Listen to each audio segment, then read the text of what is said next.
السلام عليكم ورحمة الله. بسم الله الرحمن الرحيم. الحمد لله رب العالمين. الصلاة والسلام على أشرف المرسلين وعلى آله وأصحابه أجمعين، أما بعد. أعوذ بالله من الشيطان الرجيم. بسم الله الرحمن الرحيم.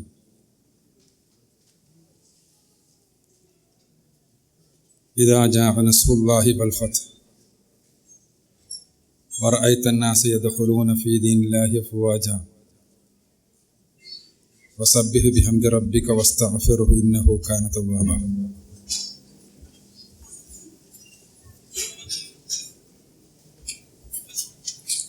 ബഹുമാനപ്പെട്ട പണ്ഡിതന്മാരെ, നേതാക്കളെ, പ്രിയപ്പെട്ട സഹോദരങ്ങളെ,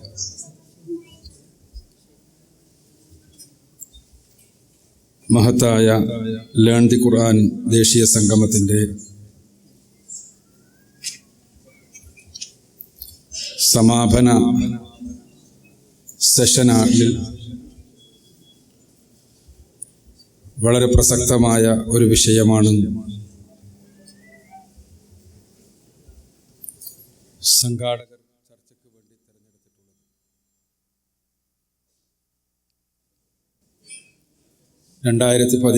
ജനുവരി 20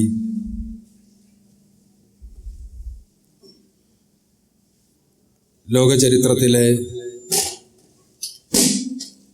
ഒരു പ്രധാനപ്പെട്ട സംഭവം അമേരിക്കയിൽ നടന്നത് നമുക്കറിയാം. എന്താണ് 2017 ജനുവരി 20 വെള്ളിയാഴ്ച സംഭവിച്ചത് എന്ന ചോദ്യത്തിന് ലോകത്തെങ്ങുമുള്ള സാധാരണ കുട്ടികൾ വരെ മറുപടി പറയും. അമേരിക്കയുടെ 45ാമത്തെ പ്രസിഡന്റ് ഡൊണാൾഡ് ട്രംപ് അധികാരമേറ്റ ദിവസമാണെന്ന്. എന്നാൽ അന്നേ ദിവസം തന്നെ അവിടെ സോഷ്യൽ മീഡിയയിലൂടെ പ്രചരിച്ച ഒരു സംഭവം കൂടി ഉണ്ടായിട്ടുണ്ട്.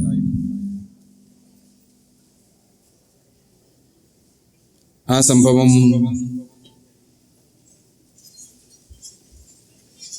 ലിസ എ ക്ലിഫൽക്കർ എന്ന വനിത, അവർ അന്നാണ് തൻ്റെ പാശ്ചാത്യ വസ്ത്രം എടുത്തെറിഞ്ഞ് ഇസ്ലാമിലെ ഹിജാബ് സ്വീകരിക്കാൻ ആരംഭിച്ചത്. അവർ ആ ദിവസം തന്നെ ആ കാര്യത്തിന് വേണ്ടി തിരഞ്ഞെടുത്തത് ലിസ തൻ്റെ ഫേസ്ബുക്ക് പേജിലൂടെ വ്യക്തമാക്കുകയായി. എന്തുകൊണ്ടെന്ന്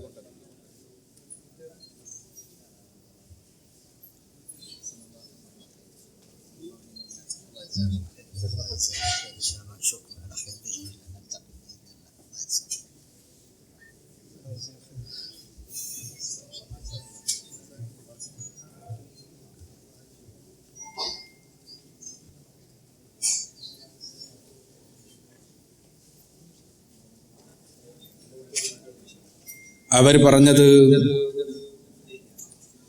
ഒരു വർഷം മുമ്പ് ഇസ്ലാമിനെ അമേരിക്കയിൽ വളർന്നുകൊണ്ടിരിക്കുന്ന ഭീതിതമായ ഒരാശയം എന്ന് പരിചയപ്പെടുത്തിക്കൊണ്ട് ഡൊണാൾഡ് ട്രംപ് നടത്തിയൊരു പ്രസംഗം കേൾക്കാൻ എനിക്ക് അവസരമുണ്ടായി. ഇത്ര ഭീതിതമായി അമേരിക്കൻ ജനത ഭയത്തോടുമൂടി മാത്രം ആലോചിക്കേണ്ട ഇസ്ലാമിന്റെ കടന്നുവരവിനെ കുറിച്ച് ഇവിടെയുള്ള ഒരു വൃദ്ധനായ മനുഷ്യൻ ഇങ്ങനെ ആവലാതിപ്പെടുന്നത് കണ്ടപ്പോൾ ഈ അപകടകരമായ ഇസ്ലാമിനെ കുറിച്ച് എനിക്കൊന്ന് പഠിക്കണമല്ലോ എന്ന് എനിക്ക് തോന്നി. അങ്ങനെ കഴിഞ്ഞൊരു വർഷമായി ഇസ്ലാമിനെ കുറിച്ചുള്ള നിരന്തരമായ പഠനത്തിലായിരുന്നു ഞാൻ. അങ്ങനെ ആ പഠനത്തിൽ നിന്ന് എനിക്ക് ബോധ്യപ്പെട്ടത്, ഇവർ പറയുന്നത് പോലെ ഇസ്ലാം വെറുക്കപ്പെടേണ്ട ഒരു ആദർശമല്ല, മറിച്ച് ഇസ്ലാം തികച്ചും ആദരിക്കപ്പെടുകയും സ്വന്തം ജീവിതത്തിലേക്ക് ആവാഹിക്കപ്പെടുകയും ചെയ്യേണ്ട ഒരു ആദർശമാണ് എന്നാണ്. അതുകൊണ്ട് തന്നെ വെറുപ്പിന്റെ വിദ്വേഷത്തിന്റെ പ്രചാരകൻ അമേരിക്കയുടെ ഉന്നത സ്ഥാനത്തിരിക്കുവാൻ വേണ്ടി പ്രതിജ്ഞ ചെയ്യുന്ന സമയത്ത് തന്നെ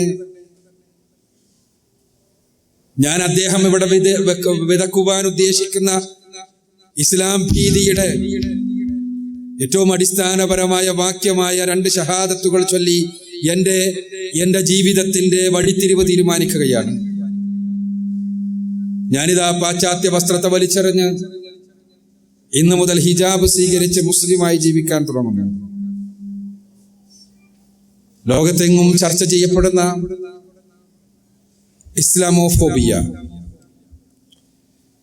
നമ്മളെല്ലാം അമേരിക്കയിലാണ്, പാരീസിലാണ്, ഇറ്റലിയിലാണ്, ജർമ്മനിയിലാണ് എന്ന് കരുതിയിരുന്ന ഇസ്ലാമോഫോബിയ, നമ്മളെല്ലാം ഇന്ത്യയുടെ മറ്റു വശങ്ങളിലെല്ലാം ഇസ്ലാമിനെ കുറിച്ച വെറുപ്പുണ്ട്, മുസ്ലിങ്ങളെ കുറിച്ച വെറുപ്പുണ്ട് എന്ന് കരുതിയിരുന്ന ഇന്നലകളിൽ നിന്ന് പോയി എന്റെയും നിങ്ങളുടെയും വീട്ടുമുറ്റത്തേക്ക്, അയൽപക്കത്തേക്ക്, ഉമ്മറപ്പടിയിലേക്ക് ഇസ്ലാം ഭീതിയുടെ അവസ്ഥകൾ കടന്നു വന്നിരിക്കുന്നു. നമുക്കെന്ത് ചെയ്യാൻ കഴിയും? ഈ ചോദ്യത്തിന് ഉത്തരമാണ് ലിസയുടെ ജീവിതം. ആ ഉത്തരത്തിലേക്ക് നമുക്ക് എത്തേണ്ടതുണ്ട്. 2001 സെപ്റ്റംബർ മാസം 11-ാം തീയതി എന്ത് സംഭവിച്ചു എന്ന് ചോദിച്ചാൽ അതിന് കൃത്യമായ ഉത്തരം നമുക്കുണ്ട്. ആ ഉത്തരം പറയാൻ കഴിയാത്തവർ ആധുനിക സമൂഹത്തിൽ ജീവിക്കാൻ പോലും അർഹരല്ല എന്ന് നമ്മൾ വിധിയെഴുതും.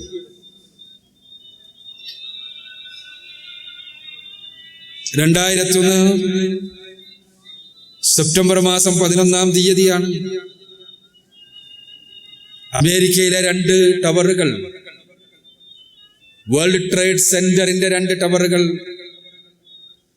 അമേരിക്ക ഭീകരവാദികൾ എന്ന് വിളിക്കുന്ന ഈ ആളുകൾ തകർത്ത് കളഞ്ഞത്. അതുകൊണ്ട് തന്നെ ചരിത്രത്തിൽ ഇടം നേടിയ ഒരു ദിവസമാണ്. ഭീകരതയ്ക്കെതിരെയുള്ള സമരം എന്നുള്ള പേരിൽ പിന്നീട് അമേരിക്കയിൽ നിന്ന് ആരംഭിച്ച ഇസ്ലാമിനെയും മുസ്ലിങ്ങളെയും മുസ്ലിം നാടുകളെയും എല്ലാം തകർക്കുന്നതിന് വേണ്ടിയുള്ള സമർത്ഥമായ പദ്ധതികളുടെ ഉദ്ഘാടനം നിർവഹിക്കപ്പെട്ട ദിവസമാണെന്ന്. ആ ദിവസത്തിന് കൃത്യം 10 ദിവസം മുമ്പ് 2001 സെപ്റ്റംബർ മാസം 1-ാം തീയതി അമേരിക്കയിൽ ഒരു പ്രത്യേക സംഭവം നടന്നിട്ടുണ്ട്. ആ സംഭവം വേറെയൊന്നുമല്ല, ലോകരാഷ്ട്രങ്ങളിൽ തന്നെ ഇസ്ലാമികമായ ആഘോഷങ്ങളോടനുബന്ധിച്ച് തപാൽ സ്റ്റാമ്പ് പുറത്തിറക്കുന്ന പതിവ് സാധാരണയായില്ല. എന്നാൽ അമേരിക്കയിൽ അവിടുത്തെ പോസ്റ്റൽ ഡിപ്പാർട്ട്മെന്റ് 2001 സെപ്റ്റംബർ മാസം 1-ാം തീയതിയാണ് ഈദ് മുബാറക്ക് എന്ന അതിസുന്ദരമായ അറബി കാലിഗ്രഫിയിൽ എഴുതിയ പച്ചയും സ്വർണ്ണ നിറവുമെല്ലാം അതിസുന്ദരമായി ഇണക്കി ചേർത്ത 34 ഷില്ലിങ് വിലയുള്ള മൂല്യമുള്ള ആദ്യത്തെ പോസ്റ്റൽ സ്റ്റാമ്പ് പുറത്തിറക്കുന്നത്. ആ പോസ്റ്റൽ സ്റ്റാമ്പും നമ്മുടെ വിഷയവുമായി എന്താണ് ബന്ധമെന്ന് നമ്മൾ ചോദിക്കാം. പാകിസ്ഥാനെ പോലെയുള്ള ഏതാനും രാജ്യങ്ങൾ ഒടിച്ചു നിർത്തിയാൽ അറബ് നാടുകളിൽ പോലും ഇസ്ലാമികമായ ഒരു ആഘോഷത്തോടനുബന്ധിച്ചു മാത്രമായുള്ള, ഈദിനോടനുബന്ധിച്ചുള്ള ഒരു സ്റ്റാമ്പില്ലാത്ത സമയത്താണ്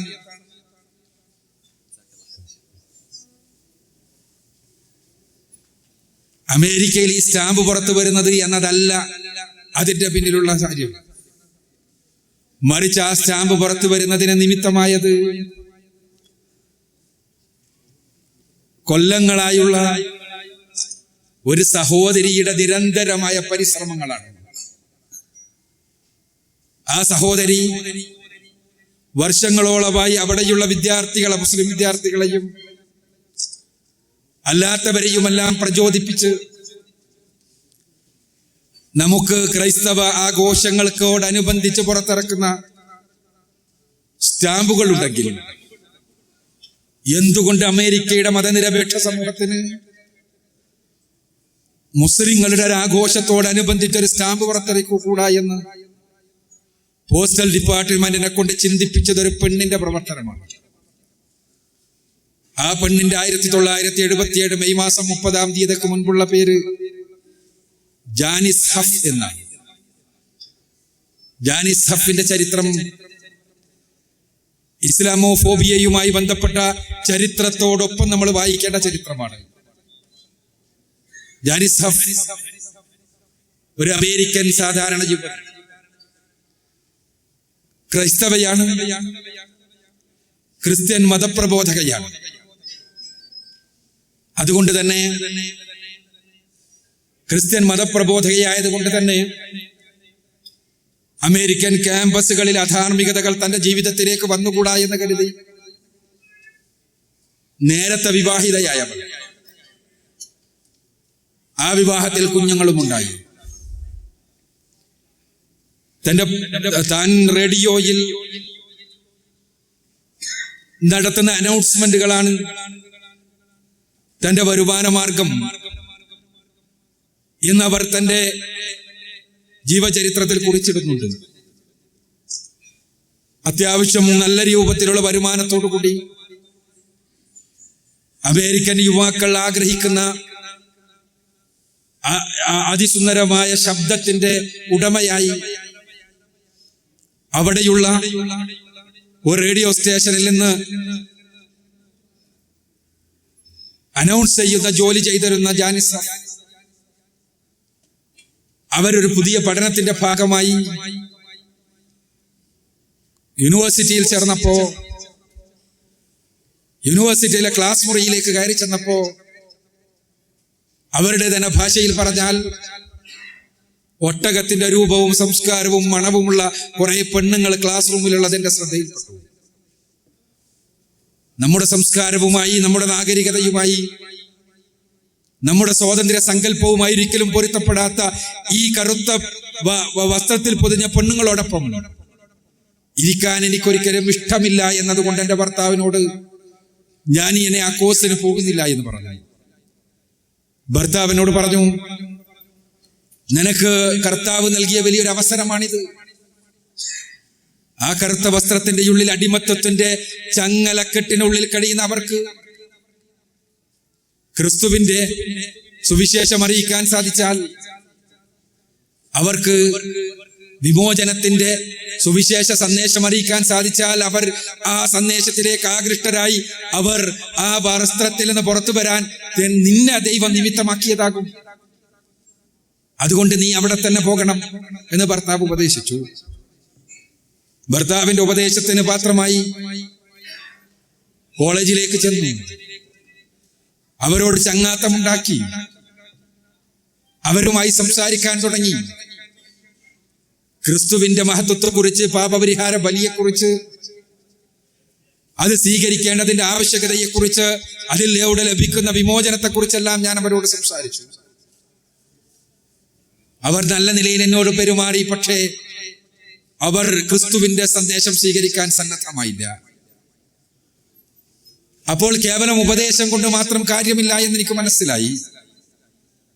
അവരുടെ ആശയങ്ങളെ തകർത്താലല്ലാതെ അവരുടെ പരമ്പരാഗതമായ വിശ്വാസങ്ങളെ തകർത്തെറിഞ്ഞാലല്ലാതെ അവരുടെ മനസ്സിനകത്തേക്ക് കൂടുകെട്ടാൻ എനിക്ക് കഴിയില്ല എന്ന് ആ സുവിശേഷ പ്രവർത്തക തിരിച്ചറിഞ്ഞു. എന്നിലെ സുവിശേഷ പ്രവർത്തക തിരിച്ചറിഞ്ഞപ്പോ ഞാൻ അവരോട് അവരുടെ വേദഗ്രന്ഥം ചോദിച്ചു. അവരുടെ വേദഗ്രന്ഥത്തിന്റെ പരിശുദ്ധ ഖുർആനിന്റെ ഇംഗ്ലീഷ് പരിഭാഷ അവൻ എനിക്ക് തന്നു. ഒപ്പം തന്നെ ഏതാനും പുസ്തകങ്ങൾ അവൻ എനിക്ക് തന്നു. ഖുർആനിന്റെ പരിഭാഷ വായിച്ചു പോകുന്നതിനിടക്ക്, ആ പുസ്തകങ്ങളുടെ പാരായണത്തിനിടക്ക് ഞാനറിയാതെ എൻ്റെ മനസ്സിലുണ്ടായ മാറ്റങ്ങളെ എനിക്ക് തടുത്തു വെക്കാൻ കഴിഞ്ഞില്ല. എല്ലാ വീക്കെൻഡ്സിലും, എല്ലാ ഒഴിവ് ദിവസങ്ങളിലും ഭർത്താവിനോടൊപ്പം നൃത്തശാലകളിൽ ഒരുമിച്ച് പാർട്ടികളിൽ പങ്കെടുക്കുവാൻ വേണ്ടി പോയിരുന്ന ഒരുമിച്ചുള്ള സോഷ്യൽ ഡ്രിങ്കിങ് നടത്തിക്കൊണ്ടിരുന്ന ഞാനറിയാതെ അതിന് പോകാതെയായി. ഞാൻ ഖുർആന്റെ സന്ദേശം സ്വീകരിച്ചില്ല. ഞാൻ ഖുർആനാണ് സത്യമെന്ന് വിശ്വസിച്ചില്ല. പക്ഷേ ഖുർആനിലൂടെ, ഈ ഗ്രന്ഥങ്ങളിലൂടെ കടന്നു പോയപ്പോ ഞാനറിയാതെ എൻ്റെ ജീവിതത്തിൽ മാറ്റങ്ങളുണ്ടായി. ഖുർആൻ വായിച്ചു കഴിഞ്ഞപ്പോഴും എനിക്ക് അവരെ ആക്രമിക്കുവാനുള്ള കാര്യമായതൊന്നും കിട്ടിയില്ല. അപ്പോൾ മുഹമ്മദിന്റെ ജീവിതത്തെക്കുറിച്ച് പഠിച്ചാൽ ഇവരെ ആക്രമിക്കുവാനുള്ള കാര്യമാത്ര പ്രസക്തമായി എന്തൊക്കെ കിട്ടുമെന്നാരോ എന്നെ ഉപദേശിച്ചു. ഞാനങ്ങനെ മുഹമ്മദ് നബി സല്ലല്ലാഹു അലൈഹി വസല്ലമയുടെ ജീവിതത്തെക്കുറിച്ച് പഠിക്കാൻ സഹീഹ് മുസ്ലിമിന്റെ പരിഭാഷ വായിക്കാൻ തുടങ്ങി. ഖുർആൻ വായിച്ചപ്പോഴുള്ളതുപോലെ തന്നെ എൻ്റെ ജീവിതത്തിൽ വീണ്ടും വീണ്ടും ഞാൻ അറിയാതെ മാറ്റമുണ്ടായി. ഭർത്താവിനോടൊപ്പം ഡാൻസ് പാർട്ടികളിൽ പങ്കെടുക്കാതെയായപ്പോ, ഒരുമിച്ച് മദ്യപിക്കുവാൻ താല്പര്യം കാണിക്കാതെയായപ്പോൾ, സ്വാഭാവികമായും അമേരിക്കയിലെ ഭർത്താക്കന്മാർക്കുണ്ടാകാറുള്ള സംശയം അദ്ദേഹത്തിനും ഉണ്ടായി. അദ്ദേഹം കരുതി എൻ്റെ മനസ്സിലേക്ക് ഒരു പുതിയ കാമുകൻ വന്നിരിക്കുന്നു എന്ന്, ഒരു പുതിയ ബോയ് ഫ്രണ്ടിലേക്ക് എൻ്റെ മനസ്സ് മാറാൻ തുടങ്ങിയിരിക്കുന്നു എന്ന് അദ്ദേഹത്തിന് തോന്നി. അദ്ദേഹം കലഹിക്കാൻ തുടങ്ങി. അങ്ങനെ ഞാൻ വേറെ താമസിച്ചു. ഞാനും എൻ്റെ മക്കളുമായി, എൻ്റെ മകളുമായി ഒറ്റക്കൊരു ഫ്ലാറ്റിലേക്ക് താമസം മാറ്റി. എൻ്റെ കലാലയത്തിൽ ഞാൻ പോയിക്കൊണ്ടിരുന്നത് കൊണ്ട് തന്നെ ഖുർആനും സഹീഹ് മുസ്ലിമിന്റെ പരിഭാഷയും പുസ്തകങ്ങളും എനിക്ക് വീണ്ടും വീണ്ടും വായിക്കേണ്ടി വന്നു. ഞാനപ്പോഴും ഇസ്ലാം സ്വീകരിച്ചിരുന്നില്ല. പക്ഷെ എൻ്റെ ജീവിതത്തിൽ എന്തൊക്കെയോ മാറ്റങ്ങൾ ഉണ്ടാകുന്നത് ഞാൻ തിരിച്ചറിഞ്ഞു. ഒരു ദിവസം ഒരു പള്ളിയിലെ പ്രഭാഷകനെ കണ്ടപ്പോൾ ഞാൻ ചില കാര്യങ്ങൾ ചോദിച്ചു. അദ്ദേഹം എനിക്കത് വിശദീകരിച്ചു തന്നു. അതിനുശേഷം അദ്ദേഹം എന്നോട് ചോദിച്ചു, താങ്കൾ സ്രഷ്ടാവും സംരക്ഷകനുമായ തമ്പുരാൻ ഏകനാണ് എന്ന് വിശ്വസിക്കുന്നുണ്ടോ? ഞാൻ പറഞ്ഞു, അതെ, ഏകനാണ് എന്ന് വിശ്വസിക്കുന്നു. അവൻ മാത്രമേ ആരാധനകൾ അർഹിക്കുന്നുള്ളൂ എന്ന് താങ്കൾക്ക് ബോധ്യമുണ്ടോ? ഞാൻ പറഞ്ഞു, അതേ, ബോധ്യമുണ്ട്. മുഹമ്മദ് നബി സല്ലല്ലാഹു അലൈഹി വസല്ലമക്ക് ലഭിച്ച സന്ദേശങ്ങൾ ദിവ്യമാണ് എന്ന് താങ്കൾക്ക് മനസ്സിലായിട്ടുണ്ടോ? ഞാനിതുവരെ വായിച്ചതിൽ നിന്ന് എനിക്ക് എങ്ങനെ അത് നിഷേധിക്കാൻ കഴിയും? അദ്ദേഹം അപ്പോൾ പറഞ്ഞു, എങ്കിൽ താങ്കൾ മാനസികമായി മുസ്ലിം ആയിരിക്കുന്നു. ഇനിയൊരു പ്രഖ്യാപനത്തിന്റെ ബാക്കി മാത്രമേ ഉള്ളൂ. ആ പ്രഖ്യാപനം കൂടി നടത്തിയാൽ താങ്കൾ മുസ്ലിം ആകും. ഞാൻ പറഞ്ഞു, ഇല്ല, എന്റെ ഭർത്താവ് എന്നെ ഒഴിവാക്കിയാലും ഞാൻ അദ്ദേഹത്തെ ഒരുപാട് സ്നേഹിക്കുന്നുണ്ട്. അതുകൊണ്ട് തന്നെ എനിക്ക് ഇസ്ലാം എന്നൊരു മതം സ്വീകരിക്കുന്നതിനെ കുറിച്ച് ചിന്തിക്കാനേ കഴിയില്ല. ഞാനത് പഠിക്കുന്നു എന്ന് മാത്രമേ ഉള്ളൂ. ഞാൻ എന്റെ പഠനം തുടർന്നു. ഒരു ദിവസം എനിക്ക് ഈ പള്ളിയിലെ പ്രഭാഷകന്റെ വാതിലിൽ മുട്ടേണ്ടി വന്നു. എനിക്ക് ഇസ്ലാം സ്വീകരിക്കുകയല്ലാതെ നിർവാഹമില്ലാതെയായി. ഞാനങ്ങനെ മുസ്ലിമായി. അങ്ങനെ എൻ്റെ ഭർത്താവ് എനിക്കെതിരെ കോടതിയിൽ കേസ് കൊടുത്തു. കോടതിയിൽ കേസ് കൊടുത്തപ്പോൾ കോടതി ആ കേസ് കേട്ടപ്പോൾ എന്നോട് കോടതി കേസ് കേട്ടതിന് ശേഷം എനിക്കൊരു ചോയ്സ് തന്നു, 20 മിനിറ്റ് നേരം. ആ 20 മിനിറ്റിനുള്ളിൽ നിങ്ങൾക്ക് തീരുമാനിക്കാം, ഒന്നുകിൽ ഇസ്ലാം വേണമോ അതല്ലെങ്കിൽ നിങ്ങൾക്ക് നിങ്ങളുടെ മകൾ വേണമോ എന്ന്. പറക്കമുറ്റാത്ത പ്രായത്തിലുള്ള എൻ്റെ മകൾക്ക് ആവശ്യമായ സകലതും നൽകാൻ എനിക്ക് മാത്രമേ കഴിയൂ എന്നെനിക്കറിയാം. അവളുടെ അച്ഛന് ഒരിക്കലും തന്നെ അവളെ പോറ്റാനോ സംരക്ഷിക്കാനോ സാധ്യമല്ല എന്നും എനിക്കറിയാം. അതുകൊണ്ട് തന്നെ എൻ്റെ മകളോടുള്ള സ്നേഹം എൻ്റെ മനസ്സിനെ വല്ലാതെ അടിമപ്പെടുത്തിക്കൊണ്ടിരുന്നു. പക്ഷെ അതോടൊപ്പം തന്നെ ഞാൻ ദിവസങ്ങളായി അനുഭവിച്ചു കൊണ്ടിരിക്കുന്ന ദിവ്യവചനങ്ങളുടെ, ആശയങ്ങളുടെ, വചസ്സുകളുടെ, സമാധാനത്തിന്റെ, ആ ശാന്തിയുടെ സന്ദേശം, എൻ്റെ ഹൃദയത്തെ കീഴ്പ്പെടുത്തിയ സന്ദേശം എന്നോട് ആവർത്തിച്ച് ചോദിച്ചു കൊണ്ടിരുന്നു, ഞാൻ കപടയാകുകയാണോ? ഈ 20 മിനിറ്റിനുള്ളിൽ എന്റെ പെണ്ണ് എന്നുള്ള നിലക്കുള്ള, മാതാവ് എന്നുള്ള നിലക്കുള്ള എന്റെ വികാരത്തെ, എന്റെ മനസ്സാക്ഷിക്കകത്ത് കടന്നു വന്ന ഇസ്ലാമികമായ ബോധം എന്ന വികാരം പരാജയപ്പെടുത്തി കഴിഞ്ഞു. ഞാൻ സർവ്വലോക രക്ഷിതാവായ തമ്പുരാനെ പരിശുദ്ധ ഖുർആനിൽ നിന്ന് പരിചയപ്പെടുക, പരിശുദ്ധ ഖുർആനിൽ നിന്ന് മനസ്സിലാക്കിയ സർവ്വലോക രക്ഷിതാവായ തമ്പുരാനിൽ ഭരമേൽപ്പിച്ചു. എന്റെ മകളെ അവനെ ഏൽപ്പിച്ചു. ഞാൻ കോടതിയിൽ പറഞ്ഞു, എനിക്ക് ഇസ്ലാം മതി, മകളെ വേണ്ട എന്ന്. അങ്ങനെ ഇസ്ലാം സ്വീകരിച്ചു. മകളെ ഭർത്താവ് കൊണ്ടുപോയി. ഒരു മാതാവിൽ നിന്ന് സ്വന്തം മകളെ, പറക്കമുറ്റാത്ത പ്രായത്തിലുള്ള മകളെ അകറ്റപ്പെട്ടു. ഞാൻ എൻ്റെ ഫ്ലാറ്റിലേക്ക് ഒറ്റക്ക് മടങ്ങി. ഇസ്ലാം സ്വീകരിച്ചത് കൊണ്ട് എൻ്റെ വസ്ത്രം മാറിയ വസ്ത്രവുമായി ഞാൻ പിറ്റേന്ന് അനൗൺസ്മെന്റിന് വേണ്ടി റേഡിയോ സ്റ്റേഷനിലെ എന്റെ ഉയർന്ന ഉദ്യോഗസ്ഥന്റെ മാനേജർ പറഞ്ഞു, ഈ വസ്ത്രവുമായി ഈ പടി കയറാൻ പറ്റില്ല, താങ്കൾക്ക് ഒന്നുകിൽ ഈ വസ്ത്രം സ്വീകരിക്കാം, അതല്ലെങ്കിൽ ഈ ജോലിയിൽ നിന്ന് രാജിവെക്കാം. ഞാൻ വീണ്ടും ആലോചിച്ചു, എനിക്കപ്പം നേടിത്തരുന്ന, എന്റെ ഫ്ലാറ്റിന് വാടക നേടിത്തരുന്ന എന്റെ ആകെയുള്ളൊരു ജോലി ഇതാ നഷ്ടപ്പെടാൻ പോകുന്നു. ഞാനിനി എന്ത് ചെയ്യും? എന്റെ ജീവിതത്തിന്റെ വരുമാന മാർഗം നഷ്ടപ്പെടുകയാണ്. ഞാൻ നിമിഷങ്ങളോളം ആലോചിച്ചു, എന്റെ വസ്ത്രം ഒഴിവാക്കണമോ, അതല്ല ഇസ്ലാമിനെ താൽക്കാലികമായി എന്റെ ജീവിതത്തിൽ നിന്ന് ഒഴിവാക്കി വെക്കണമോ, ജോലിക്ക് വേണ്ടി ശ്രമിക്കണമോ? ഇന്നലെ ഞാൻ എന്റെ മകളെ പടച്ചവനെ ഏൽപ്പിച്ചതുപോലെ ഇന്ന് ഞാൻ എന്നെയും പടച്ചവനെ ഏൽപ്പിച്ചു. ഞാൻ ജോലിയിൽ നിന്ന് ഇറങ്ങിപ്പോന്നു. പിന്നീട് എനിക്ക് കേൾക്കാൻ കഴിഞ്ഞത് ഫോണിലൂടെയുള്ള എൻ്റെ അച്ഛൻ്റെ സ്വരങ്ങളാണ്. അദ്ദേഹം പറഞ്ഞു, എൻ്റെ മുന്നിലൊന്നും മോള് വരരുത്, വന്നാൽ ഞാൻ നിന്നെ കൊന്നുകളയും. പിന്നീട് ഞാൻ കേട്ടത് എന്നെ ഏറ്റവും അധികം സ്നേഹിക്കുന്ന എൻ്റെ അമ്മൂമ്മയുടെ വർത്തമാനങ്ങളാണ്. അവർ പറഞ്ഞു, നീ ഈ ലോകത്ത് ചെയ്തത് ഏറ്റവും വൃത്തികെട്ട പടിയാണ്, നീ എൻ്റെ മുഖം കാണാൻ വരരുത്. എൻ്റെ അമ്മയും സൈക്കോളജിസ്റ്റായ എൻ്റെ ചേച്ചിയും പറഞ്ഞു, അവൾക്ക് നട്ടപ്രാന്താണ്. എൻ്റെ കയ്യിൽ കുറച്ച് ദിവസങ്ങൾ കിട്ടിയാൽ എനിക്ക് ചിലപ്പോൾ മരുന്ന് കൊടുത്ത് അവളെ മാറ്റാൻ കഴിഞ്ഞേക്കും. പക്ഷേ ഞാൻ എൻ്റെ ജീവിതം തുടർന്നു. ഈ ജീവിതത്തിനിടക്ക് എനിക്കെൻ്റെ മക്കളെ തിരിച്ചു കിട്ടി, എൻ്റെ മാതാപിതാക്കളെ തിരിച്ചു കിട്ടി. അവസാനം എന്നിൽ നിന്ന് പിരിഞ്ഞു പോയ ഭർത്താവും എന്നിലേക്ക് ഈ ആദർശത്തിലേക്ക് തിരിച്ചു വന്നു.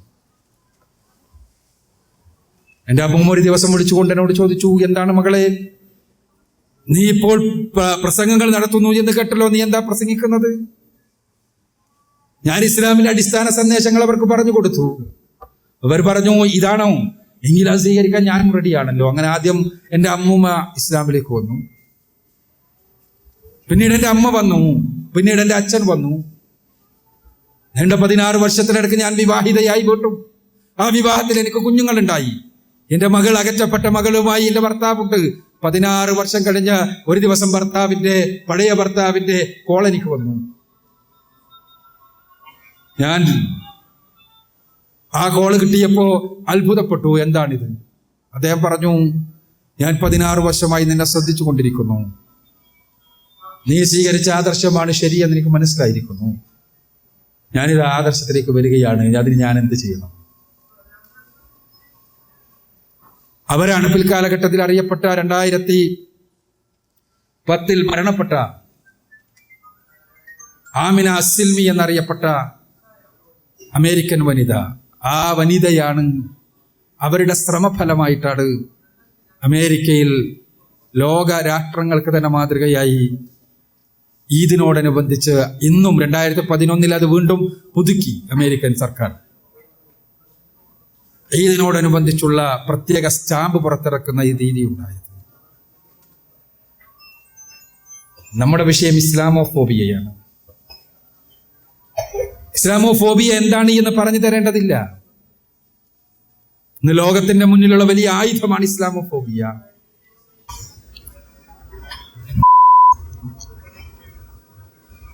ഇസ്ലാമോഫോബിയ ഇന്ന് വലിയൊരു ആയുധമാണ്. അതൊരു തരം രോഗമായി സാധാരണക്കാരുടെ ഹൃദയങ്ങൾക്കകത്തേക്ക് പടർന്ന് പന്തലിപ്പിക്കുവാൻ വേണ്ടിയുള്ള പരിശ്രമങ്ങൾ നടക്കുകയാണ്. ഇന്നും ഇന്നലെയും തുടങ്ങിയതല്ല അത്. 1970-കൾക്ക് ശേഷം അതിനുവേണ്ടി തന്നെ സമർത്ഥമായ പരിശ്രമങ്ങൾ പാശ്ചാത്യ ലോകത്തുണ്ടായിട്ടുണ്ട് എന്ന് ആ രംഗത്തെ പഠനങ്ങൾ വ്യക്തമാക്കുന്നു. മീഡിയകൾ തന്നെ അതിനു വേണ്ടി പരിശ്രമിച്ചിട്ടുണ്ട് എന്ന് 2011 American association of progressive thoughts എന്ന ഓർഗനൈസേഷൻ നടത്തിയ ഒരു പഠനത്തിൽ അവിടെയുള്ള ചാരിറ്റബിൾ ഓർഗനൈസേഷൻസിൽ പലതും കോടിക്കണക്കിന് ഡോളറുകളാണ് 2002 മുതൽ 2009 വരെയുള്ള കാലഘട്ടത്തിൽ ഇസ്ലാമിനെ കുറിച്ച് ഭീതി വളർത്തുക എന്ന ലക്ഷ്യത്തോടു കൂടി മാത്രമായി ചെലവഴിച്ചത് എന്നവരുടെ റിപ്പോർട്ടിൽ പറയുന്നുണ്ട്. ബോധപൂർവമായ പരിശ്രമങ്ങളാണ് നടന്നിട്ടുള്ളത് എന്നർത്ഥം. ഇന്ന് ലോകം കണ്ടതിൽ വെച്ച് ഏറ്റവും വലിയ ആധുനിക കാലഘട്ടത്തിലെ വംശീയവാദി സാമ്രാജ്യത്വത്തിന്റെ തലപ്പത്തിരിക്കുന്നുണ്ടെങ്കിൽ അയാൾ ഉപയോഗിച്ച അതിശക്തമായ ആയുധം ഇസ്ലാമോഫോബിയ എന്ന ആയുധമാണ്. ഇസ്ലാമിനെ കുറിച്ച് ഭയമുണ്ടാക്കുക എന്ന ആയുധം. നമ്മുടെ ഇന്ത്യ രാജ്യത്തിന്റെ തലപ്പത്തേക്ക് ഫാഷിസം കടന്നു ചെന്നതും ഇസ്ലാമിനെ കുറിച്ച് ഭയമുണ്ടാക്കുക എന്ന ആയുധത്തെ വളരെ സമർത്ഥമായി കഴിഞ്ഞ 3 പതിറ്റാണ്ട് കാലമായി ഉപയോഗിച്ചതിന്റെ ഫലമായിട്ടാണ്. ഇന്ന് കേരളത്തിലടക്കമുള്ള സമൂഹങ്ങളിൽ വിദ്യാസമ്പന്നരായ ആളുകൾ ഇസ്ലാമിനെ വെറുക്കാനും മുസ്ലിങ്ങളെ ഭയപ്പെടാനും ആരംഭിച്ചിട്ടുണ്ടെങ്കിൽ അതിന്റെ കാരണം സമർത്ഥമായി നടന്നിട്ടുള്ള ഇസ്ലാമോഫോബിയയുടെ, ഇസ്ലാം ഭീതിയുടെ അതിശക്തമായ പ്രസാരണമാണ്. ഇന്ന് ആ പ്രചാരണത്തിന്റെ ഫലം ഇന്ത്യ രാജ്യത്തിലെ ഏറ്റവും വലിയ വിദ്വേഷ പ്രസംഗകൻ, ഇന്ത്യ രാജ്യത്തിലെ ഏറ്റവും വലിയ വിദ്വേഷ പ്രസംഗകൻ, ഇന്ത്യയിലെ മുസ്ലിങ്ങൾ ഏറ്റവും അധികം ജനസംഖ്യയുള്ള ഉത്തർപ്രദേശിന്റെ മുഖ്യമന്ത്രിയായി തീരുന്ന അവസ്ഥയിലെത്തിച്ചതും അടിസ്ഥാനപരമായി ഇസ്ലാമോഫോബിയ എന്ന ആയുധത്തെ അവർ ഉപയോഗപ്പെടുത്തിയത് കൊണ്ടാണ്. രാഷ്ട്രീയമായ മറ്റു കാരണങ്ങളും ഉണ്ടാകാം. ആ രാഷ്ട്രീയമായ കാര്യങ്ങൾക്കപ്പുറത്ത്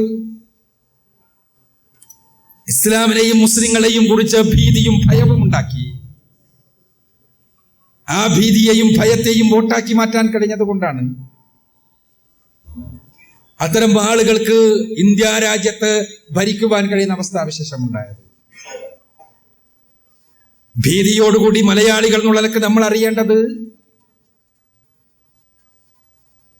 ബഹുഭൂരിപക്ഷം വരുന്ന ഇന്ത്യ രാജ്യത്തിലെ മുസ്ലിം ജനസംഖ്യയുള്ള ഉത്തർപ്രദേശിനെ പോലെയുള്ള ഒരു സ്ഥലത്ത് നിന്ന് പാർലമെന്റിലേക്ക് ഒരു മുസ്ലിം പ്രതിനിധി പോലും കടന്നു ചെല്ലാത്ത വിധത്തിലുള്ള രാഷ്ട്രീയ ഷണ്ഡീകരണത്തിന് അവിടെയുള്ള ആ സമൂഹത്തെ വിധേയമാക്കുവാൻ ജനാധിപത്യത്തിന്റെ അതേ മാർഗങ്ങൾ ഉപയോഗിച്ച് കഴിഞ്ഞിട്ടുണ്ടെങ്കിൽ അതിന്റെ പിന്നിൽ പ്രവർത്തിച്ച പ്രധാനപ്പെട്ട ആയുധം ഇസ്ലാമോഫോബിയയാണ് ഇന്ന് നമ്മൾ തിരിച്ചറിയുമ്പോൾ അതേ ആയുധമാണ് വളരെ സമർത്ഥമായി കേരളത്തിലും പ്രയോഗിക്കപ്പെട്ടുകൊണ്ടിരിക്കുന്നത് എന്ന് നമ്മൾ ഭീതിയോടുകൂടി തിരിച്ചറിയണം. കേരളത്തിൽ, ഇന്ത്യയിലെ മറ്റു സ്ഥലങ്ങളിലെല്ലാം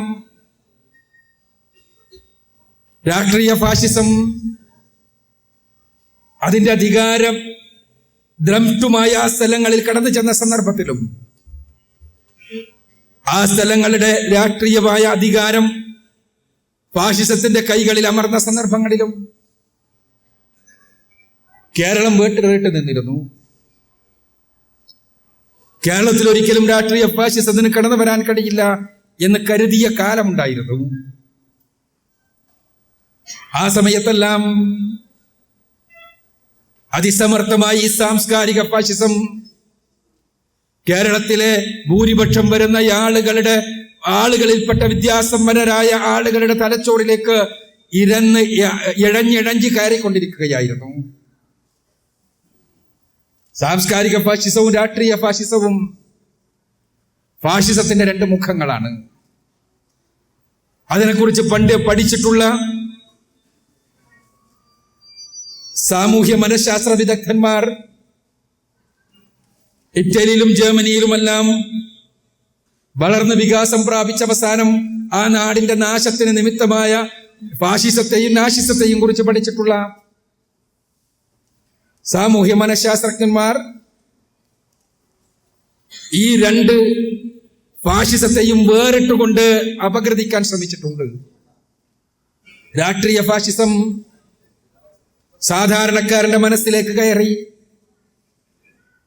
തങ്ങൾക്ക് അധികാരത്തിൽ കയറുവാനുള്ള മാർഗം ഉണ്ടാക്കുമെങ്കിൽ, സാംസ്കാരിക ഫാഷിസം ബുദ്ധിജീവികളുടെയും വിദ്യാസമ്പന്നരുടെയും തലച്ചോറിനകത്തേക്ക് കയറി തങ്ങൾക്ക് അനുകൂലമായൊരു സാമൂഹ്യ അന്തരീക്ഷം സൃഷ്ടിക്കുകയാണ്, അല്ലെങ്കിൽ തങ്ങൾ ഉദ്ദേശിക്കുന്ന സമൂഹ നിർമ്മിതി സാധിക്കുകയാണ് ചെയ്യുക എന്നാണ് പറഞ്ഞു വെച്ചിട്ടുള്ളത്. ഒരു സമൂഹത്തെ കുറിച്ച് പഠിക്കുമ്പോൾ രാഷ്ട്രീയ ഫാഷിസത്തിനേക്കാളും 10 മടങ്ങ് അപകടകാരിയാണ് സാംസ്കാരിക ഫാഷിസം എന്നർത്ഥം. രാഷ്ട്രീയ ഫാഷിസത്തെ ചിലപ്പോൾ മാറ്റി നിർത്താൻ കഴിഞ്ഞേക്കും, സാംസ്കാരിക ഫാഷിസം അത് രൂഢമൂലമായിരിക്കും എന്നാണ് പഠനങ്ങൾ. മലയാളികൾ എന്നുള്ള നിലക്ക്, നാടിനെ സ്നേഹിക്കുന്നവരെന്നുള്ള നിലക്ക്, നാടിന്റെ വളർച്ചയ്ക്ക് വേണ്ടി ഒരുപാട് സംഭാവനകൾ അർപ്പിച്ചിട്ടുള്ളവർ എന്നുള്ള നിലക്ക്, നമ്മുടെ നാടിന്റെ സംസ്കാരത്തെയും ആത്മാവിനെയും സ്നേഹിക്കുന്ന ആളുകളെല്ലാം അറിയേണ്ട ഒരു സത്യം, കഴിഞ്ഞ 3 പതിറ്റാണ്ടുകളായി നമ്മുടെ കേരളത്തിൽ സാംസ്കാരിക ഫാഷിസം സമർത്ഥമായി വളർന്നുകൊണ്ടിരിക്കുന്നു എന്നതാണ്. അതിനവർ പല മാർഗങ്ങളിലൂടെ കടന്നു പോയിട്ടുണ്ട്, പല മാർഗങ്ങൾ ഉണ്ടാക്കിയിട്ടുണ്ട്. ചരിത്രപാഠ പുസ്തകങ്ങൾ എന്ന് തുടങ്ങിയിട്ടുണ്ട്, അവർ ചിത്രകഥകളിലൂടെ ഉയർന്നു വന്നിട്ടുണ്ട്, സിനിമകളും സീരിയലുകളും ഉപയോഗപ്പെടുത്തിയിട്ടുണ്ട്. സാധാരണക്കാരുടെ മനസ്സിനകത്തേക്ക് കയറി ചെല്ലുന്ന രൂപത്തിലുള്ള പുതിയ കാലത്തെ മീഡിയകൾ, സോഷ്യൽ മീഡിയയെ സമർത്ഥമായി ഉപയോഗപ്പെടുത്തിക്കൊണ്ടിരിക്കുന്നുണ്ട്. തീവ്രവാദത്തെയും ഭീകരവാദത്തെയും ഉപയോഗിക്കുന്നുണ്ട്. ഇങ്ങനെ പല വഴിക്ക് സാംസ്കാരിക ഫാഷിസം വളർന്നുകൊണ്ടിരിക്കുന്നു. ഇവിടെയാണ് എന്ത് പ്രതിവിധി എന്ന ചോദ്യം പ്രസക്തമാകുന്നത്. പ്രതിവിധിയെക്കുറിച്ച് പറഞ്ഞുകൊണ്ടാണ് ഞാൻ പ്രശ്നത്തെക്കുറിച്ച് നിങ്ങളുടെ മുന്നിലേക്ക് എടുത്തിട്ടുള്ളത്.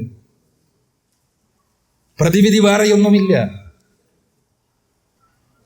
രാഷ്ട്രീയ ഫാഷിസത്തിന് രാഷ്ട്രീയമായ പരിഹാരങ്ങൾ കാണണം, അതിന് രാഷ്ട്രീയമായ ഏകകങ്ങൾ ഉണ്ടാകണം. രാഷ്ട്രീയ ഫാഷിസത്തെ തകർക്കാൻ ഇന്ത്യയുടെ ഭരണഘടനയെ ഉപയോഗപ്പെടുത്തിക്കൊണ്ടുള്ള പോരാട്ടത്തിനല്ലാതെ സാധ്യമല്ല. ഇന്ത്യയുടെ ഭരണഘടന ഒരു മതനിരപേക്ഷ ജനാധിപത്യ രാഷ്ട്രത്തിന് ലഭിക്കാൻ കഴിയുന്നതിൽ വെച്ച് ഏറ്റവും നല്ല ഭരണഘടനകളിൽ ഒന്നാണ്. ആ ഭരണഘടനയെ ഉപയോഗപ്പെടുത്തി ജനാധിപത്യത്തിന്റെ ആയുധമായ വോട്ട് ഉപയോഗപ്പെടുത്തിക്കൊണ്ട് മാത്രമേ രാഷ്ട്രീയ ഫാഷിസത്തെ പ്രതിരോധിക്കാൻ കഴിയൂ. രാഷ്ട്രീയമായി ഭിന്നിക്കുകയും വീണ്ടും ഭിന്നിക്കുകയും വീണ്ടും വീണ്ടും ഭിന്നിച്ചുകൊണ്ടിരിക്കുകയും ചെയ്യുന്ന സാഹചര്യമല്ല ഉണ്ടാകേണ്ടത് എന്നാണ് അർത്ഥം. അത് രാഷ്ട്രീയ രംഗത്തെ പ്രഗത്ഭർ ചർച്ച ചെയ്യട്ടെ. ഇസ്ലാഹി സെന്ററിന്റെ വേദിയിൽ എന്തുണ്ട് പരിഹാരം എന്ന ചോദ്യത്തിനുള്ള ഉത്തരം ഇസ്ലാഹി സെന്ററാണ് പരിഹാരം എന്നാണ്. ഇസ്ലാഹി സെന്റർ നടത്തിക്കൊണ്ടിരിക്കുന്ന പ്രവർത്തനമാണ് പരിഹാരമെന്നാണ്. ആ പ്രവർത്തനത്തെ വ്യാപിപ്പിക്കലാണ് പരിഹാരമെന്നാണ്. അത് ഈ വേദിയിലിരിക്കുന്നവരെ സന്തോഷിപ്പിക്കുന്നതിന് വേണ്ടിയുള്ള വെറും വർത്തമാനമല്ല. മറിച്ച് ഞാനിവിടെ ലിസയെയും ആമിന സിൽമിയെയും എല്ലാം പറഞ്ഞത് ആ രണ്ടുപേരുടെ രണ്ട് പെണ്ണുങ്ങളുടെ ചരിത്രം എടുത്തിട്ടത് വർത്തമാന കാലഘട്ടത്തിലെ രണ്ട് സംഭവങ്ങൾ നിങ്ങളുടെ മുന്നിൽ വെച്ചത് എന്ത് പരിഹാരം എന്ന ചോദ്യത്തിനുള്ള ഉത്തരമാണ്. ഇസ്ലാമിനെ, പ്രവാചകനെ റസൂലുള്ളാഹി സ്വല്ലല്ലാഹു അലൈഹി വസല്ലമയെ, പരിശുദ്ധ ഖുർആനിനെ പച്ചയായി പരിചയപ്പെടുത്തുകയും ഇസ്ലാമിന്റെ യഥാർത്ഥത്തിലുള്ള സന്ദേശങ്ങൾ ലോകത്തിന്റെ മുന്നിൽ തുറന്നു വെക്കുകയും ചെയ്യുക എന്നതല്ലാത്ത മറ്റൊരു പരിഹാരവുമില്ല. പുതിയ കാലഘട്ടത്തിലെ പ്രബോധകരെ സംബന്ധിച്ചിടത്തോളം പുതിയ ദൗത്യമൊന്നുമല്ല നിർവഹിക്കുവാനുള്ളത്. പക്ഷേ ഇസ്ലാമിനെ സമർപ്പിക്കുക എന്ന ദൗത്യ നിർവഹണത്തിന് മുന്നിൽ പുതിയ കാലഘട്ടത്തിലെ പ്രബോധകർക്ക് വലിയ ചില പ്രതിസന്ധികളെ കടന്നു പോകേണ്ടതുണ്ട്. കഴിഞ്ഞ 14 നൂറ്റാണ്ടുകളായി ഇസ്ലാം വിമർശിക്കപ്പെട്ടുകൊണ്ടിരിക്കുന്നുണ്ട്.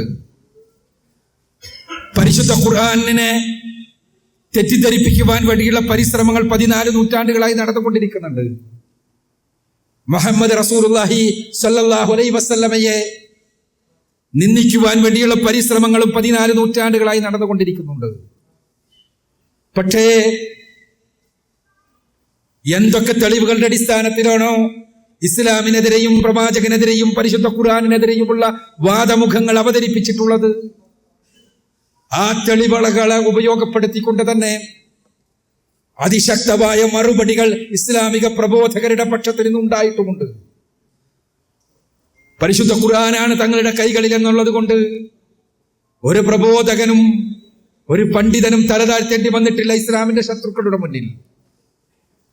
പ്രവാചകൻ സല്ലല്ലാഹു അലൈഹി വസല്ലമയുടെ ജീവിതമാണ് നമ്മുടെ കൈകളിലുള്ളത് എന്നതുകൊണ്ട് 14 നൂറ്റാണ്ടുകളായി ഒരു പണ്ഡിതനും ഒരു പ്രബോധകനും പ്രവാചകന്റെ ജീവിതത്തിലെ ഏതെങ്കിലും ഒരു സംഭവം എടുത്ത് ഉദ്ധരിച്ചുകൊണ്ട് റസൂലുള്ളാഹി സ്വല്ലല്ലാഹു അലൈഹി വസല്ലമ നിന്ദിക്കപ്പെടുമ്പോ ആ നിന്ദയുടെ മുന്നിൽ തലചൊറിഞ്ഞു നിൽക്കേണ്ടി വന്നിട്ടില്ല.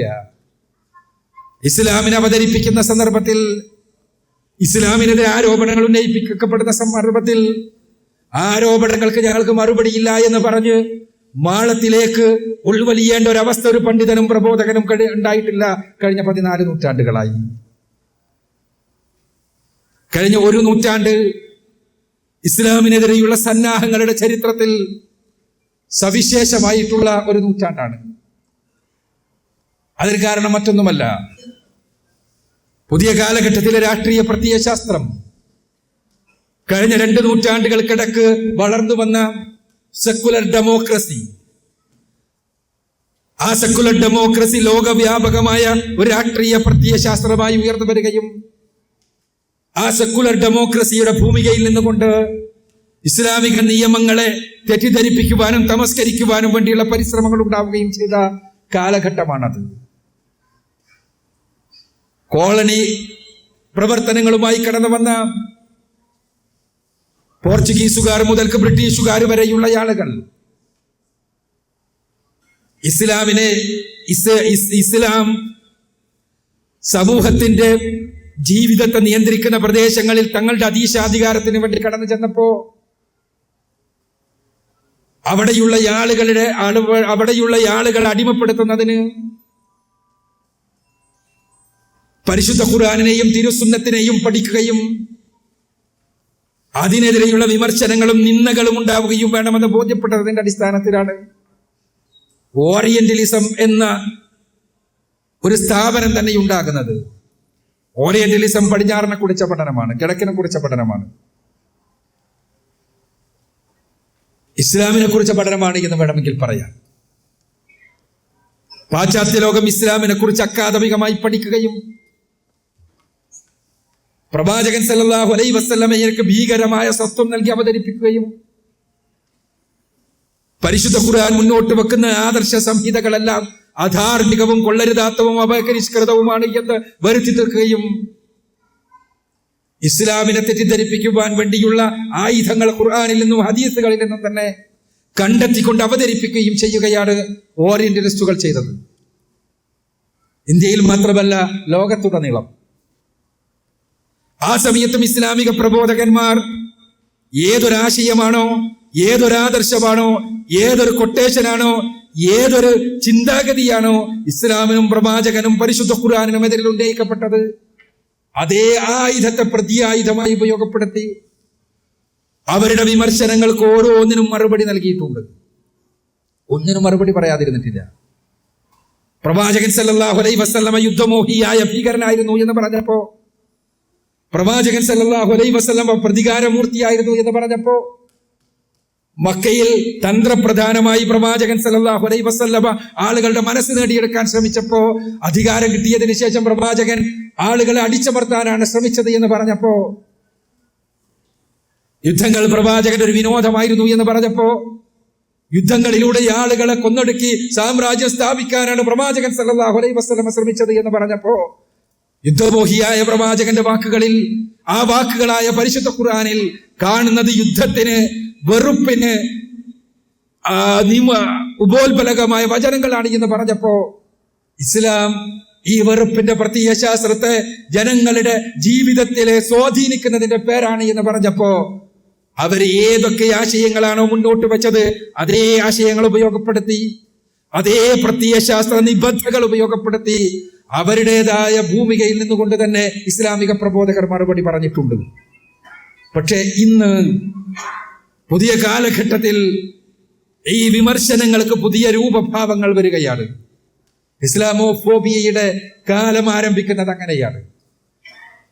അത് മറ്റൊന്നുമല്ല, ഏതൊരു വിമർശനമാണോ ആയത്തുകളുടെയും ഹദീസുകളുടെയും അടിസ്ഥാനത്തിൽ ഇസ്ലാം വിരുദ്ധരായ ഓറിയന്റലിസ്റ്റുകൾ എടുത്തു ധരിച്ചത്, അതേ ആയത്തുകളും ഹദീസുകളും ഉപയോഗപ്പെടുത്തി ഈ ഓറിയന്റലിസ്റ്റുകൾ എന്ത് ആരോപണം ഉന്നയിച്ചോ ആരോപണം നടപ്പാക്കി ലോകത്തിന്റെ മുന്നിൽ അത് കാണിച്ചു കൊടുത്ത്, ആ ലോകത്തിന്റെ മുന്നിൽ കാണിച്ചു കൊടുത്ത് അതിനുശേഷം ആയത്തുകളും ഹദീസുകളും ഉദ്ധരിച്ച് ഇതാണ് പ്രവാചകൻ സല്ലല്ലാഹു അലൈഹി വസല്ലമ പഠിപ്പിച്ചത് എന്ന് മുസ്ലിം പേരുള്ളവരെ കൊണ്ട് വരുത്തി തീർത്ത് ഇസ്ലാമിനെതിരെയുള്ള ഭീതി വളർത്തുവാൻ വേണ്ടിയുള്ള ശ്രമങ്ങളാണ് 1980-കൾക്ക് ശേഷം നടന്നു വന്നത്.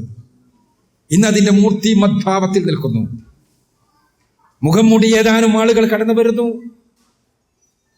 ഹോളിവുഡ് സിനിമകളെ അമ്പരപ്പിക്കുമാറുള്ള അതിസുന്ദരമായ റെക്കോർഡിംഗ് സംവിധാനത്തിന് ഉള്ളിലേക്ക് ഏതാനും മുഖംമൂടികളായ ആളുകൾ, ആ മുഖംമൂടികൾക്ക് മുകളിൽ ലാ ഇലാഹ ഇല്ലല്ലാഹ് മുഹമ്മദ് റസൂലുള്ളാഹി എന്നെഴുതിയ പ്രത്യേകമായ മുദ്രയോടുകൂടി കടന്നു വരുന്നു. അവരുടെ കൈകളിൽ കത്തിയുണ്ട്. കുറെ ആളുകളെ തല കുനിച്ചു നിർത്തുന്നു. ആ കുനിച്ചു നിർത്തികളെ ആളുകളെ മുഴുവനും ആടുകളെ അരിയുന്നത് പോലെ, നാൽക്കാലികളെ അരിയുന്നത് പോലെ അവരുടെ കഴുത്തറക്കുന്നു.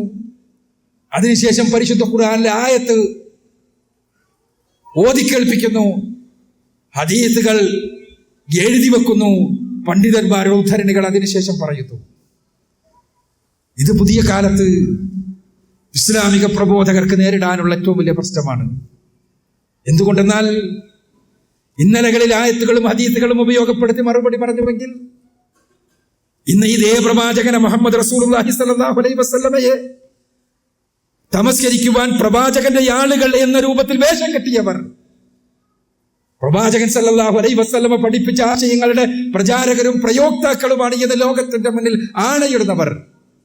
അവരാണ് ഹോളിവുഡ് സിനിമകളുടെ പെർഫെക്ഷനോട് കൂടി ഇന്റർനെറ്റിലൂടെയും അതല്ലാത്ത മാധ്യമങ്ങളിലൂടെയുമെല്ലാം ഇത് പ്രചരിപ്പിച്ചു കൊണ്ടിരിക്കുന്നത്. ഒന്നല്ല, ഇസ്ലാം അടിമയെക്കുറിച്ച് പറഞ്ഞപ്പോ, അടിമ സ്ത്രീയെക്കുറിച്ച് പറഞ്ഞപ്പോ അവിടെ ഇസ്ലാമിന്റെ നിയമങ്ങൾ, അതിന്റെ മാനവികത ലോകത്തോട് ബോധ്യപ്പെടുത്തിയിട്ടുണ്ട് ഇസ്ലാമിക പ്രബോധകന്മാർ. പുതിയ കാലഘട്ടത്തിൽ അതാ ചില ആളുകൾ അപരിഷ്കൃതമായ രൂപത്തിൽ യുദ്ധബന്ദികളായ പെണ്ണുങ്ങളെ വിലപേശി വിൽക്കുന്നതാണ് ഇസ്ലാമിലെ ഈ രംഗത്തുള്ള നിയമങ്ങൾ എന്ന് പഠിപ്പിക്കുന്നതിന് വേണ്ടിയുള്ള പരിശ്രമങ്ങൾ നേർക്ക് നേരെ നടത്തുന്നു. അത് ലോകവ്യാപകമായി പ്രചരിപ്പിക്കുന്നു.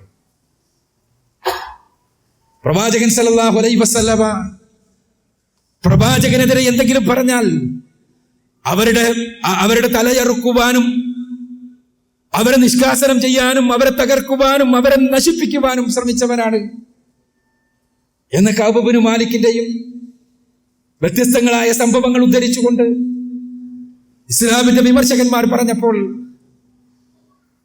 ഓറിയന്റലിസ്റ്റുകൾ പറഞ്ഞപ്പോ അതല്ല ശരി എന്ന് റസൂലുള്ളാഹി സ്വല്ലല്ലാഹു അലൈഹി വസല്ലമയുടെ ജീവിതത്തിന്റെ ശുഭ്രമായ ഉദാഹരണങ്ങൾ ഉപയോഗപ്പെടുത്തിക്കൊണ്ട് ഇസ്ലാമിക പ്രബോധകർ സ്ഥാപിച്ചിരുന്നു. എന്നാൽ ഇന്ന് പ്രവാചക നിന്ദകരെന്ന് പറഞ്ഞിട്ടുള്ള ആളുകളെ ഉണ്ടാക്കുന്നു, ആ നിന്ദകരെ നശിപ്പിക്കുവാൻ വേണ്ടിയുള്ള വേറെ കുറെ ആളുകളെ ഉണ്ടാക്കുന്നു.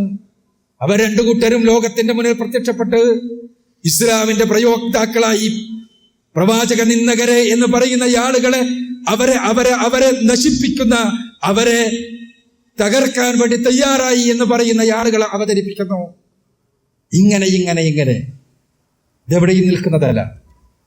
പുതിയ കാലത്ത് ഇസ്ലാമോഫോബിയയുടെ അടിത്തറ എവിടെയാണ്? രണ്ട് രൂപത്തിൽ ഇസ്ലാമിന്റെ ശത്രുക്കളുടെ ആക്രമണം ഒരു വശത്ത്, മറുവശത്ത് ഇസ്ലാമിന്റെ മുഖമുള്ള ആളുകൾ ആ ശത്രുക്കളുടെ ഏതൊക്കെ വാദങ്ങൾ ഉന്നയിക്കുന്നുണ്ടോ ആ വാദങ്ങളെ പ്രയോഗവൽക്കരിച്ച് കാണിച്ചു കൊടുത്തുകൊണ്ട് ഇസ്ലാമിനെ തമസ്കരിക്കാനുള്ള ശ്രമം മറുവശത്ത്. ഇവിടെയാണ് പരിശുദ്ധ ഖുർആനിന്റെ വക്താക്കൾക്ക്, റസൂലുള്ളാഹി സ്വല്ലല്ലാഹു അലൈഹി വസല്ലമയുടെ ജീവിതത്തിന്റെ പ്രയോക്താക്കൾക്ക് പരിശുദ്ധ ഖുർആന്റെ സന്ദേശം ലോകത്തിന്റെ മുന്നിൽ അവതരിപ്പിക്കേണ്ട അവസ്ഥയുണ്ടാകുന്നത്. റസൂലുള്ളാഹി സ്വല്ലല്ലാഹു അലൈഹി വസല്ലമയുടെ ശുഭ്രമായ ജീവിതം ലോകത്തിന്റെ മുന്നിൽ തുറന്നു വെക്കേണ്ടി വരുന്നത്. പ്രവാചകൻ സല്ലല്ലാഹു അലൈഹി വസല്ലമയെ കുറിച്ച് പരിശുദ്ധ ഖുർആനിൽ അല്ലാഹു സുബ്ഹാനഹു വ തആല റസൂലുള്ളാഹിയെ ലോകത്തിന്റെ മുന്നിൽ അവതരിപ്പിച്ച് കാണിച്ചുകൊണ്ട് നമ്മളോട് പറഞ്ഞത്, ലഖദ് കാന ലക്കും ഫീ റസൂലില്ലാഹി ഉസ്വത്തുൻ ഹസന എന്നാണെങ്കിൽ, പ്രവാചകനിൽ നിങ്ങൾക്ക് ഉത്തമമായ മാതൃകയുണ്ട് എന്നാണെങ്കിൽ, ആ പ്രവാചകന്റെ മാതൃക ലോകത്തുള്ള മുഴുവൻ മനുഷ്യർക്കുമുള്ള മാതൃകയാണ് എന്ന് മനസ്സിലാക്കി ആ മാതൃകയെ ലോകത്തിന്റെ മുന്നിൽ തുറന്നു വെക്കുകയല്ലാതെ പരിശുദ്ധ ഖുർആനിനെ കുറിച്ച് ഇന്ന ഹാദൽ ഖുർആന യഹ്ദി ഇല്ലതി ഹി അഖ്വം, തീർച്ചയായും ഈ ഖുർആൻ മനുഷ്യരെ ഏറ്റവും ചൊവ്വായ ഏറ്റവും ശരിയായ മാർഗത്തിലൂടെ നയിക്കുന്നു എന്ന് പറഞ്ഞുവെങ്കിൽ, ആ ഖുർആനിന്റെ സത്യത്തിന്റെ, സമാധാനത്തിന്റെ, ശാന്തിയുടെ, കാരുണ്യത്തിന്റെ, ധാർമ്മികതയുടെ, നീതിയുടെ ദർശനം ലോകത്തിന്റെ മുന്നിൽ തുറന്നു വെക്കുകയല്ലാതെ മറ്റൊരു മാർഗവും ഇസ്ലാമോഫോബിയ എന്ന ആയുധത്തെ നിർവീര്യമാക്കുവാനില്ല. അത് നമ്മുടെ കൈകളിലാണ്. പരിശുദ്ധ ഖുർആനിന്റെ സന്ദേശങ്ങൾ ലോകത്തിന്റെ മുന്നിൽ സമർപ്പിക്കുക. അപ്പോൾ നമുക്ക് പുതിയ കാലത്ത് ആമിന സിൽമികളെ, ആയിരങ്ങളെ സൃഷ്ടിക്കാൻ നമുക്ക് കഴിയും.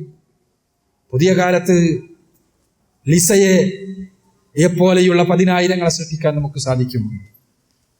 ഒപ്പം തന്നെ ഈ ആദർശത്തിന്റെ മഹിതമായ മാനവികമായ ആശയങ്ങളെ ലോകത്തിന്റെ മുന്നിൽ തുറന്നു വെക്കാൻ നമുക്ക് സാധിക്കും. അതാകണം വിശുദ്ധ ഖുർആനിന്റെ ആശയപ്രപഞ്ചത്തിലൂടെ കടന്നു പോകുവാൻ ഈ സൗദി അറേബ്യയിലെ ഏതൊരു സാധാരണക്കാരനും അവസരം നൽകിക്കൊണ്ട് കഴിഞ്ഞ 2 പതിറ്റാണ്ടോളം കാലമായി നടന്നുകൊണ്ടിരിക്കുന്ന ഈ ഖുർആൻ വിജ്ഞാന പരീക്ഷകളും ഖുർആൻ വിജ്ഞാനം പകർന്നു കൊടുക്കുന്നതിന് വേണ്ടിയുള്ള പദ്ധതികളും വഴി നമ്മൾ ഏറ്റെടുക്കേണ്ട ദൗത്യം അതാണ്. നമ്മുടെ കൈകളിലാണ്. സഹോദരങ്ങളെ, ഇസ്ലാമിനെതിരെ ലോകത്ത് ഉയർന്നു വന്നുകൊണ്ടിരിക്കുന്ന ഏറ്റവും ശക്തമായ ആയുധത്തെ നിർവീര്യമാക്കുവാനുള്ള അതിശക്തമായ പ്രത്യായുധം നമ്മുടെ കൈകളിലാണ്. ആ പ്രത്യായുധത്തിന്റെ പേര് ദഅവത്ത് എന്താണ്? ആദർശ പ്രബോധനം എന്താണ്? പരിശുദ്ധ ഖുർആന്റെയും തിരുസുന്നത്തിന്റെയും ആശയങ്ങളെ ലോകത്തിന്റെ മുന്നിൽ തുറന്നു വെക്കുക വഴിയല്ലാതെ ഇസ്ലാമിനെയും പ്രവാചകനെയും പരിശുദ്ധ ഖുർആനിനെയും തെറ്റിദ്ധരിപ്പിച്ചുകൊണ്ട് നടത്തുന്ന ഇസ്ലാം ഭീതിയുടെ നാടകങ്ങൾക്ക് തിരശീലയിടാൻ സാധ്യമല്ല എന്ന് മനസ്സിലാക്കി ഖുർആനിന്റെ പ്രയോക്താക്കളായി, ഖുർആനിന്റെ പ്രചാരകരായി, പ്രവാചകൻ സല്ലല്ലാഹു അലൈഹി വസല്ലമയുടെ ജീവിതത്തിന്റെ പ്രയോക്താക്കളും പ്രചാരകരുമായി ഇസ്ലാമിനെ ലോകത്തിന്റെ മുന്നിൽ സമർപ്പിക്കുന്നവരായി തീരാൻ നമ്മൾ ഒരുങ്ങുക. അതിനുള്ള പ്രചോദനമായി തീരട്ടെ ഈ ഒരുമിച്ച് കൂടൽ എന്ന് ആഗ്രഹിച്ചുകൊണ്ട് അതിന് അല്ലാഹു അനുഗ്രഹിക്കട്ടെ എന്ന് പ്രാർത്ഥിച്ചുകൊണ്ട് ഞാൻ അവസാനിപ്പിക്കുന്നു. വാഖിറു ദഅവാന അൽഹംദുലില്ലാഹി റബ്ബിൽ ആലമീൻ. അസ്സലാമു അലൈക്കും.